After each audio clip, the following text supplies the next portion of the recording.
बिस्मिल्लाहिर्रहमानिर्रहीम। मुहतरम नाज़रीन, अस्सलाम वालेकुम। एक मर्तबा हज़रत ईसा बिन मरियम अलैहिस्सलाम किसी पहाड़ की चोटी से गुज़र रहे थे। इस वक्त इब्लीस इनके पास आया और इनसे कहा, रूहुल्लाह, ये बताओ क्या तुम्हारा खुदा इस बात पर कादिर है कि अगर तुम इस चोटी से नीचे गिरो तो वो तुम्हें बचा सकता है? हज़रत ईसा अलैहिस्सलाम ने कहा, जी हाँ, मेरे रब को ये कुदरत हासिल है। इब्लीस ने कहा, ये बात हक है और आप अपने दावे में सच्चे हैं, तो आप अपने आप को इस पहाड़ की चोटी से गिरा दे। मैं देखता हूँ कि आपका रब आपको मरने से कैसे बचाता है।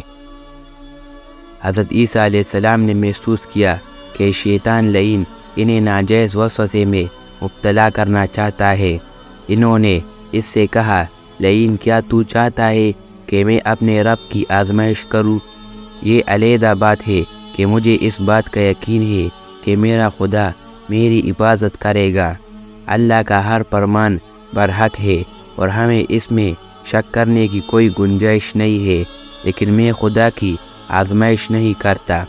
कुछ दिनों बाद इब्लीस इनके पास आया और इनसे कहा, ईसा अलैहिस्सलाम, तुम तो अल्लाह हो, क्योंकि तुम मुर्दे ज़िंदा करते हो और गैब जानते हो और लोगों को गैब की खबरें देते हो।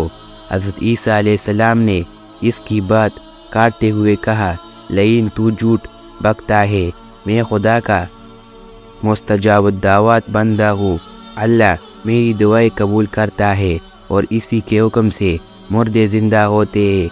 और जहाँ तक गैब की बातों का ताल्लुक़ है तो खुदा मुझे गैब की इत्ला देता है, मैं लोगों को इसकी खबर देता हूँ। जब इब्लीस ने देखा कि ईसा अलैहिस्सलाम इसके जाल में फंसने पर आमादा नहीं है तो इसने चीख मारी और इनके सामने से भाग खड़ा हुआ। अबू नसर नशापुर का एक सुल्तान हुआ गुजरा है। एक मर्तबा वो लश्कर समेत अपने दारुल हुकूमत में दाखिल हो रहे थे कि एक मकान से कारी की आवाज़ ने इसे चौंका दिया। अबू नसर कुरान सुनने के लिए रुक गया। कारी ने दिलसोज आवाज़ में सूरह अल इमरान की आयत नंबर 26 की तिलावत की, जिसका तर्जुमा ये है, आप कह दे कि ए अल्लाह, तू ही मालिकुल मुल्क है, तू जिसे चाहे सल्तनत अता करे और जिससे चाहे सल्तनत छीन ले, और जिसे चाहे इज़्ज़त दे और जिसे चाहे ज़िल्लत दे। तमाम भलाइयाँ तेरे हाथ में है, बेशक तू हर चीज़ पर कुदरत रखता है। इस आयत मजीदा ने सुल्तान के दिल पर गहरा असर किया। वो ये आयत सुनकर कांप उठा, घोड़े से उतरा और रुकू किया, फिर सिजदा बजा लाया। कुछ अरसे बाद इस कारी की वफ़ात हो गई। इसके एक दोस्त ने ख्वाब में कारी को देखा कि खुदा ने इसे जन्नत में अजीब मुकाम अता किया। इसने कारी से पूछा कि तुझे ये मुकाम किस वजह से नसीब हुआ है? कारी ने जवाब दिया, मैं तो एक बदकार और गुनाहगार इंसान था। मेरे नामाए आमाल में कोई ख़ास नेकियां नहीं थी, मगर इसके बावजूद खुदा ने मुझ पर खुसूसी करम किया और मुझे ये मकाम अता किया। और खुदा ने मुझसे फरमाया, तूने दुनिया में एक सुल्तान को हमारी अज़मत याद दिलाई थी, इसकी वजह से हम आज तुझ पर रहम कर रहे हैं और तुझे बुलंद मकाम अता करते हैं। जी हाँ, अल्लाह ताला का फरमान है, फज़कुरूनी अज़कुरकुम, तुम मुझे याद करो, मैं तुम्हें याद करूँगा। पुराने ज़माने में अंताकिया एक बहुत बड़ा शहर था। ये शहर एशिया कोचक में वाक़या था। इस शहर की लंबाई 12 मील थी और इसमें इंसानों की एक भारी तादाद क़ियाम पर ज़ेर थी। अंताकिया शहर के लोग गुमराह और जालिम थे। वो सितारों और बुतों की पूजा करते थे। अल्लाह ताला ने इनके रुश्द व हिदायत के लिए इनके पास 2 नबी भेजे।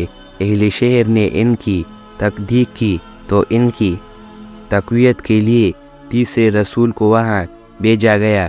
चुनांचा तीनों अनबिया ने लोगों को खुदा के रास्ते की दावत दी और शहर के گوشہ گوشہ میں انہوں نے تبلیغ دین کی، لوگوں کو توحید کی دعوت دی، معاد اور یوم قیامت سے آگاہ کیا، اور انہوں نے عذاب خدائی سے خبردار کیا۔ اہل شہر بڑے بدبخت تھے۔ 3 انبیاء کی مشترکہ تبلیغی کوششوں کا ان پر کوئی خاص اثر نہ ہوا، اور پورے شہر میں صرف 40 افراد نے ہی دعوت حق قبول کی۔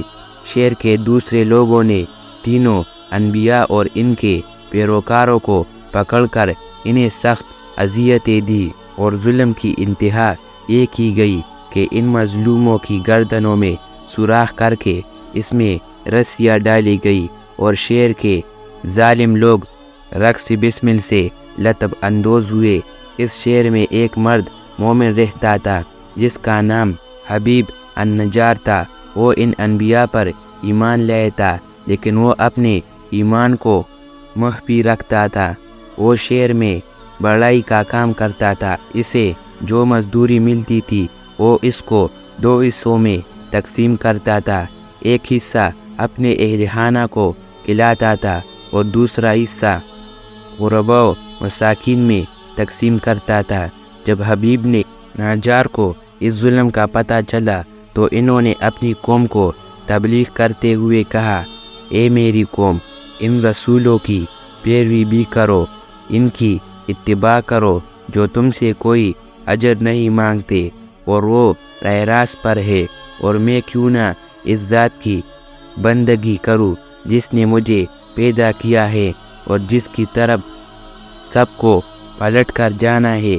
کیا میں اس ذات کے علاوہ کسی کو معبود بناؤں؟ جبکہ اگر خدا رحمان مجھے ضرر پہنچانے کا ارادہ کر لے تو ان کی شفاعت مجھے کوئی فائدہ نہیں دے سکتی اور نہ وہ مجھے چھڑا سکتے ہیں۔ تب تو میں صریح گمراہی میں مبتلا ہو جاؤں گا۔ میں تو تمہارے پروردگار پر ایمان لے آیا ہوں، لہٰذا میری بات سن لو۔ کیا میں اسے چھوڑ کر دوسرے معبود بنا لوں؟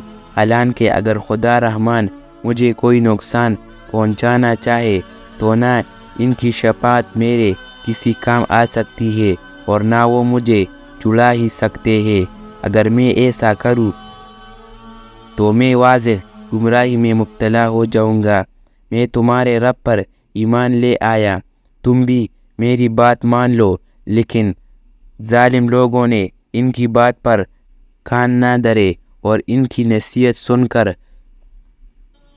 خواب غفلت سے بیدار نہ ہوئے، بلکہ ظالم درندے یکدم اس پر ٹوٹ پڑے اور بیچارے کو اتنا مارا کہ اس کی آنتیں باہر نکل آئی، پھر اس کا گلا دبا کر قتل کر دیا اور لاشا کو ایک کنویں میں ڈال کر اس میں مٹی ڈالی گئی اور وہ کنواں اس کا مدفن بن گیا۔